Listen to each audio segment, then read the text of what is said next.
भारत छोड़ो आंदोलन का नेतृत्व किसने किया? तो महात्मा गांधी ने नहीं किया था दोस्तों, याद रखिएगा। तो ये एक सेल्फ रिलेंट मूवमेंट था, मतलब स्वयं से खड़ा हुआ आंदोलन था। 6 जुलाई 1942 को मुंबई के वर्धा में इस प्रस्ताव पर चर्चा हुई थी। भारत छोड़ो का नारा किसने लिखा? इसे हम अगस्त क्रांति मैदान के नाम से जानते हैं। पता है कि डॉक्टर राजेंद्र प्रसाद कौन से जेल भेजे गए?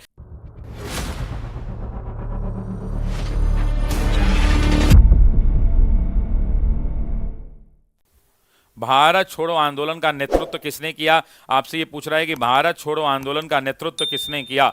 आपसे पूछ रहा है कि भारत छोड़ो आंदोलन का नेतृत्व किसने किया? तो ध्यान रखिएगा, किसने किया? तो महात्मा गांधी ने नहीं किया था दोस्तों, याद रखिएगा। महात्मा गांधी का सांकेतिक नेतृत्व था, महात्मा गांधी का सांकेतिक नेतृत्व था। जब आप एनसीईआरटी की किताब पढ़ेंगे तो एनसीईआरटी कहता है कि ये क्या था? तो ये एक सेल्फ रिलेंट मूवमेंट था, मतलब स्वयं से खड़ा हुआ आंदोलन था। किसी ने इस आंदोलन का नेतृत्व नहीं किया था, है ना? किसी ने इस आंदोलन का नेतृत्व नहीं किया था, इस बात को ध्यान रखिएगा। भारत छोड़ो आंदोलन की जब हम बात करते हैं दोस्तों, तो 8 अगस्त 1942 को दोस्तों ध्यान रखिएगा, भारत छोड़ो आंदोलन की शुरुआत हुई थी। भारत छोड़ो आंदोलन की शुरुआत कहां से हुई थी? तो आपको भी याद होगा, बॉम्बे के ग्वालियर टैंक मैदान से। कहां से मेरे दोस्तों, जरा बताना। तो बॉम्बे के ग्वालियर टैंक मैदान से इस आंदोलन की शुरुआत हुई थी। हालांकि 8 अगस्त से पहले 2 बार बैठक हो चुकी थी। एक बैठक हुआ था दोस्तों 6 जुलाई 1942 को। 6 जुलाई 1942 को मुंबई के वर्धा में इस प्रस्ताव पर चर्चा हुई थी। उसके बाद दूसरा डेट आपको याद रखना है, वो डेट है 14 जुलाई 1942 को। 14 जुलाई 1942 को वर्धा में ही यह बैठक हुई थी, लेकिन इसी बैठक में भारत छोड़ो का प्रस्ताव पारित किया गया था। आपसे पूछेगा कि भारत छोड़ो का नारा किसने लिखा? ये किसने भारत छोड़ो का नारा दिया दोस्तों? भारत छोड़ो का नारा किसने लिखा? तो सभी लोग कमेंट करेंगे, यूसुफ मेहर अली ने लिखा।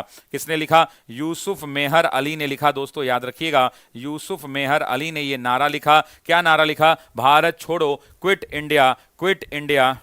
8 अगस्त को जब ये बॉम्बे के ग्वालियर टैंक मैदान से शुरू हुआ, तो आपसे एग्जाम में पूछता है कि इसको और किस नाम से जाना जाता है? तो इसे हम अगस्त क्रांति मैदान के नाम से जानते हैं। किस नाम से जानते हैं दोस्तों? तो अगस्त क्रांति मैदान के नाम से भी जानते हैं। अब 8 अगस्त के बाद क्या हुआ था? तो 9 अगस्त 1942 को अंग्रेजों ने, यानी रात को 8 अगस्त के, एक ऑपरेशन शुरू किया गया था। उस ऑपरेशन का क्या नाम था दोस्तों? तो याद रखेंगे, उस ऑपरेशन का नाम था ऑपरेशन जीरो आवर। दोस्तों ध्यान रखिएगा, ऑपरेशन जीरो आवर। इसी ऑपरेशन जीरो आवर के तहत क्या हुआ था? तो इसी ऑपरेशन जीरो आवर के तहत भारत के सभी बड़े नेताओं को क्या किया गया? तो गिरफ्तार कर लिया गया, और भारत के सभी बड़े नेताओं को गिरफ्तार कर जेल में डाल दिया गया। अंग्रेजों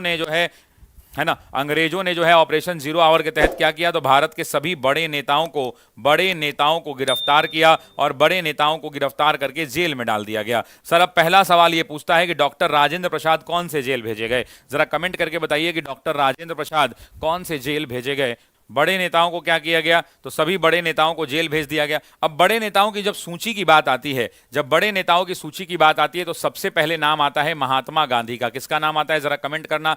महात्मा गांधी का नाम आता है। महात्मा गांधी के अलावा याद रखना, सरोजनी नायडू का नाम आता है। सरोजनी नायडू का नाम आता है। फिर आपसे पूछता है कि इनकी पत्नी कस्तूरबा का नाम आता है। कस्तूरबा का नाम आता है, यानी कस्तूरबा गांधी का नाम आता है। उसके अलावा अगर हम बात करें तो फिर एक और नाम आता है जिसको कहते हैं महादेव देसाई का। आपसे पूछेगा कि ये 4 के 4 लोग जो हैं कौन से जेल भेजे गए? तो दोस्तों ध्यान रखिएगा, ये चारों के चारों जेल नहीं भेजे गए। ये लोग जो है पूना के आगा खान पैलेस में। कहां पे दोस्तों? पूना के आगा खां पैलेस में।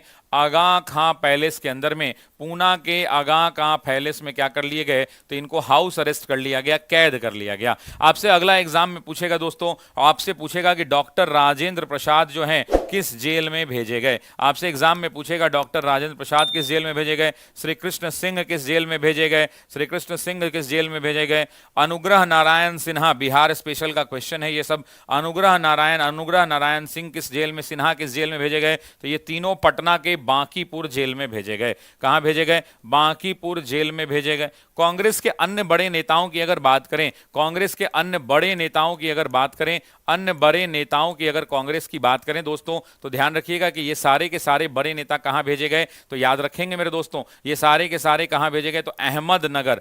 अहमदनगर 2-3 बार कमेंट करिए। तो अहमदनगर के किले में हाउस अरेस्ट किए गए। अहमदनगर के किले में नजरबंद किए गए दोस्तों, नजरबंद किए गए, इस बात को ध्यान रखिएगा।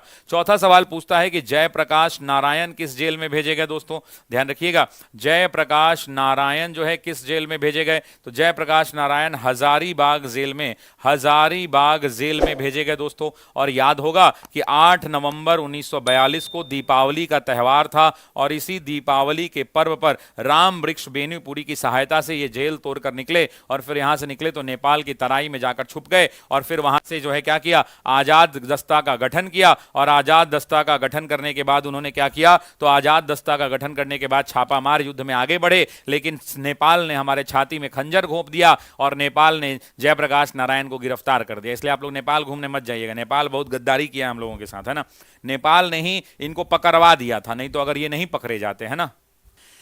ठीक है, तो ये बात हो गई सारी की सारी। आपसे पूछेगा आजाद दस्ता किसने गठन किया था, तो याद रखिएगा आजाद दस्ता की जब बात आती है तो आजाद दस्ता का गठन किसने किया था, तो आजाद दस्ता का गठन जयप्रकाश नारायण ने किया था। आजाद दस्ता का स्पेशलाइजेशन क्या था, तो छापामार युद्ध कहते हैं उसको, छापामार युद्ध, और या गुरिल्ला पद्धति कहते हैं। क्या कहते हैं, गुरिल्ला पद्धति में इनको महारत हासिल थी। गुरिल्ला पद्धति का मतलब क्या हो गया, छुप कर मारना। कैसे आप लोग धप्पा खेलते थे, 22 धप्पा, पकड़ लेते थे किसी को, पीछे से धप्पा बोल देते थे, तो वही धप्पा वाला प्रैक्टिस को हम क्या कहते हैं, गुरिल्ला पद्धति कहते हैं। क्या कहते हैं, उसी धप्पा वाले पद्धति को हम क्या कहते हैं, गुरिल्ला पद्धति कहते हैं, गुरिल्ला पद्धति कहते हैं।